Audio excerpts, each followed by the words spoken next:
इस वीडियो में हमारा आज का टॉपिक है सचेतनता की तकनीकें भाग 6 माइंडफुलनेस टेक्निक्स पार्ट 6 खुशहाल अनुभव, कृतज्ञता और चिपकू विचार, happy experiences, gratitude and sticky thoughts. आइए घर बैठे बैठे आपके हैप्पीनेस पाठ्यक्रम के अनुभव को और आगे बढ़ाते हैं। पिछली वीडियो में हमने आपका परिचय सचेतनता यानी कि माइंडफुलनेस की 2 मुख्य गतिविधियों के साथ कराया। वह थी सहचारी शब्द यानी कि वर्ड एसोसिएशन, भावनाओं के लिए सचेतनता यानी कि माइंडफुलनेस ऑफ फीलिंग्स, और विचारों के लिए सचेतनता यानी कि माइंडफुलनेस ऑफ थॉट्स। आज हम अपनी माइंडफुलनेस यात्रा को और आगे बढ़ाते हुए हैप्पी एक्सपीरियंसेस यानी कि खुशहाल अनुभव, ग्रैटिट्यूड यानी कि कृतज्ञता और स्टिकी थॉट्स यानी कि चिपकू विचारों के बारे में जानेंगे। आप इस बात का ध्यान दें कि आप हर गतिविधि की शुरुआत माइंडफुल चेक इन और अंत साइलेंट चेकआउट के साथ करेंगे। आइए अब अगली गतिविधि की ओर बढ़ते हैं, जो है हैप्पी एक्सपीरियंसेस यानी कि खुशहाल अनुभव। इस गतिविधि का उद्देश्य आपको अपने विचारों की पहचान करवाना है। इसे आपको 5 मिनट तक करना है, तो आइए शुरुआत करते हैं। इस गतिविधि का उद्देश्य है आपके मन में खुशी का अनुभव करवाना।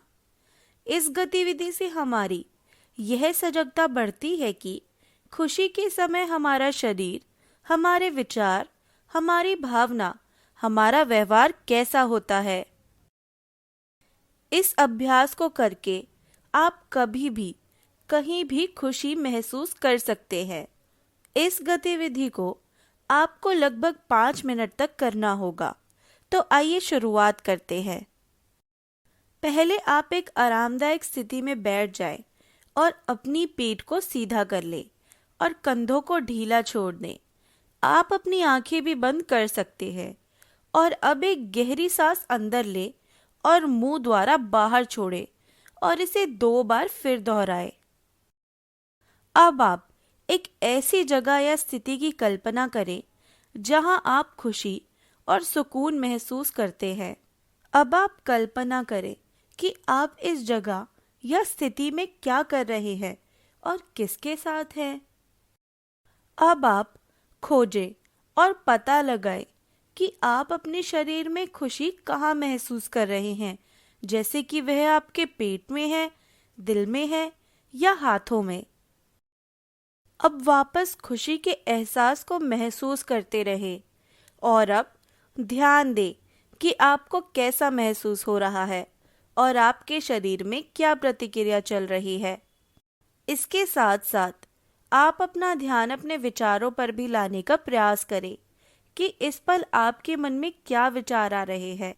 एक ही विचार आ रहे हैं या अलग अलग, और कुछ समय इन विचारों के साथ रहें। अब आप धीरे से सांस अंदर लें और छोड़ें और फिर सांस अंदर लेते और छोड़ते हुए सोचें कि आप मुस्कुरा रहे हैं। अब आप धीरे धीरे अपना ध्यान अपने आसपास के वातावरण में वापस लाएं और जब भी तैयार हों तो अपनी आंखें खोल सकते हैं। इस गतिविधि के लगातार अभ्यास से आप सकारात्मक भावनाओं को ज़्यादा महसूस कर पाते हैं, जैसे कि खुशी, प्यार, संतोष, आभार, गर्व, आशा, रुचि इत्यादि। और आपकी संतुष्टि भी बेहतर रहती है और आपकी कुशलता यानी कि वेल बीइंग भी बढ़ती है। आइए अब अगली गतिविधि की ओर बढ़ते हैं। ये है कृतज्ञता यानी कि ग्रैटिट्यूड। इस गतिविधि का उद्देश्य आपका ध्यान कृतज्ञता की भावना पर ले जाना है और यह अनुभव कर पाना है कि खुश रहने के लिए दूसरों के प्रति कृतज्ञता होना कितना महत्वपूर्ण है। इस गतिविधि का पालन आपको 5 मिनट तक करना है। आइए शुरुआत करते हैं। आप एक आरामदायक स्थिति में बैठकर अपनी कमर सीधी और आंखें बंद कर लें। अब आप कुछ पल के लिए उस व्यक्ति के प्रति सजग हो जाएं, जिसके लिए आप कृतज्ञ हैं और जिसके प्रति कृतज्ञता व्यक्त करना चाहते हैं।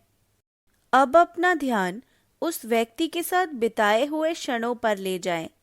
आप ध्यान दें कि आप उस व्यक्ति के साथ कहां पर हैं और क्या कर रहे हैं, और उस पल की सजगता लाने का प्रयास करें और उसे याद करने का और महसूस करने का प्रयास करें।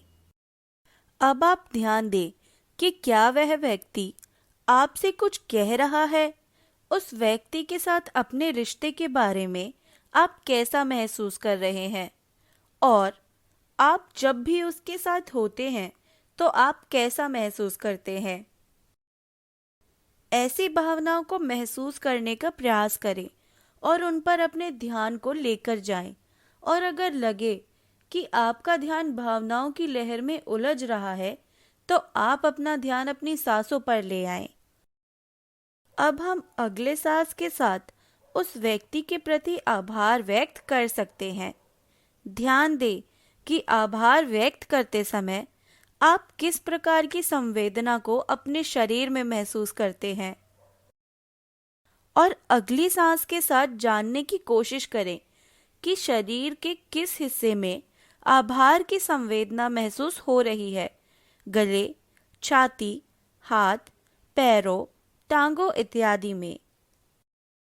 कुछ समय तक इसी संवेदना के साथ रहें और हर अंदर जाती सांस के साथ यह संवेदना बढ़ाने का प्रयास करें।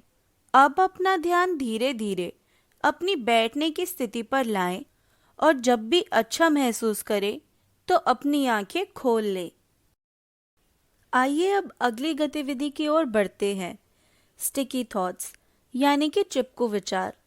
इस गतिविधि का उद्देश्य आपको असहज विचारों और भावनाओं के मन की स्थिति पर प्रभाव को समझाना है। आइए शुरुआत करते हैं। अब आप अपनी आंखें बंद कर लें। 3 लंबी गहरी सांसें लेकर आरामदायक स्थिति में बैठ जाएं। अपने मन में एक बड़े से हाथी की कल्पना करें। मन में यह चित्र बनाएं कि हाथी बहुत बड़ा है, जिसके बड़े कान हैं, काली काली आंखें हैं और वह एकदम स्थिर खड़ा है। इस हाथी की कल्पना आप विस्तार में कीजिए। अब आप हाथी के बारे में न सोचें और जो भी हाथी के बारे में विचार है उन्हें अपने मन से निकाल दें। कुछ क्षण के लिए शांति से बैठ जाएं और फिर हाथी के बारे में कुछ ना सोचने का प्रयास करें। आप ध्यान दें, क्या ऐसा प्रयास करने के बावजूद हाथी का चित्र आपके मन में आ रहा है या नहीं। आपने देखा होगा कि हाथी से संबंधित विचार मन से हटा देने के प्रयास के बावजूद भी आ रहे हैं। कभी कभी ऐसे विषयों पर ना सोचना मुश्किल हो जाता है जिनके बारे में हम नहीं सोचना चाहते। इसका मतलब है कि कुछ विचार, चिंताएं और तनाव पूर्ण विचार हमारे मन में अटक जाते हैं, और इनको हम चिपकू विचार यानी कि स्टिकी थॉट्स कह सकते हैं, जो आसानी से हमारे मन से नहीं जाते और बार बार मन में आते रहते हैं। यदि आप अपने विचारों के बारे में केवल सजग हो तो मन धीरे धीरे शांत होता जाएगा, और अपने विचारों को सामान्य रूप से अपने मन में आने और जाने दें। अपने विचारों के साथ दयालुता का भाव रखने से और उनमें उलझने की कोशिश न करने से धीरे धीरे आपका मन शांत होता महसूस होगा। आज हमने हैप्पी एक्सपीरियंसेस यानी कि खुशहाल अनुभव, ग्रैटिट्यूड यानी कि कृतज्ञता और स्टिकी थॉट्स यानी कि चिपकू विचारों के बारे में जाना। अगले वीडियो में हम गेट कीपर यानी कि चौकीदार, थॉट्स एज ट्रैफिक यानी कि विचार एक ट्रैफिक की तरह, और थॉट्स एज बस पैसेंजर्स यानी कि विचार बस में बैठी सवारियों की तरह के बारे में जानेंगे। नोट: ये वीडियो दिल्ली के स्कूलों में चल रहे हैप्पीनेस प्रोग्राम पर आधारित है, जिसका उद्देश्य हैप्पीनेस बढ़ाती तकनीकों पर प्रकाश डालना है तथा माता पिता, अध्यापकों और दूसरे अभिभावकों को जागरूक करना है कि कैसे वे इन तकनीकों को समझ खुद की और बच्चों की खुशहाली और कुशलता बढ़ा सकते हैं। धन्यवाद।